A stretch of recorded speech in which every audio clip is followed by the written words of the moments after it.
I know Mueller has been the face of all this, but when you think about the U.S. attorneys, like, remember, he got rid of most of the U.S. attorneys. The people that are coming after him now are the very people he put in power. That's a great point. So everything is burning around him. And if point. anything, I think Trump's going to self-destruct. You know, I think we just have to look at his words, his deeds, his actions. I mean, Andrew went through the list. Like Maya Angelou said, when someone shows you who they are, believe them. I don't think there's anything for us to question right here. I think the one thing that we should be taking away from it, if nothing else, is the hypocrisy. The one thing that his spokesperson said, who, mind you, did not actually flat out deny that the comments were made, he deflected and talked about the president wanting people in this country who could actually contribute to it.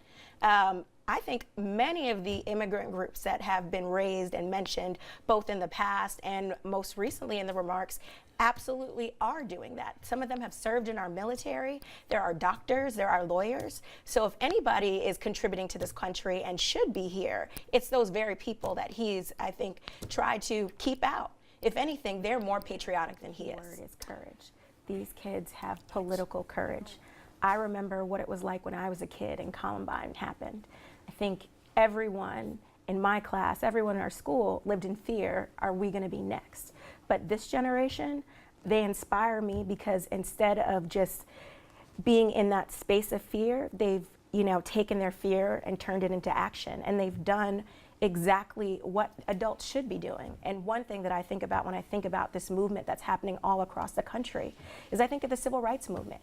If we look back to it and its success and its gains, so much of it was because of the young people that had the courage to stand up, whether that was to march, whether it was to sit in, whether it was to boycott or to freedom ride, that really turned the tide. And so I am hopeful because you have a new generation that's civically engaged and they care.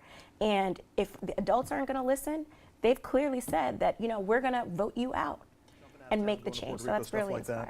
So the money that you're spending on Shirlane to make these trips, anyone else in the administration, because they are priorities for the mayor, making sure that we're supporting people, U.S. citizens in Puerto Rico, our neighbors, making sure that we are doing outreach on mental health, which is when Shirlane traveled to Atlanta and participated in a lot of events and met with Rosalind Carter. That would have been done by whether it was a health commissioner or someone else in the administration. In fact, I think New Yorkers are actually benefiting because Shirlane is not getting a paycheck. She's doing the work that would be done irrespective of that. And you will surely be my spokesperson because that was a great spin on the First Lady. So historically, we've had First Ladies that take a backseat role, if you will, and I don't know if that sounds sexist, but it does. Okay, it does. I'm sorry, I have to jump in here. You mentioned a lot of first ladies prior before that, and you said just because you're not used to it. Well, you know what? It's been 4 years, Dominic. I need you to get used to it. Right. It is what's happening now. All they can do is go after the president. I think it's really important when I talked about strong leadership and having Nancy Pelosi, who's been around and a veteran. She's seen what happened back 20 years ago, and she knows how it could go, how much it could bite you if you're a Democrat if you go too far. So I think there's going to be very measured leadership. I don't think there's going to be any move towards impeachment.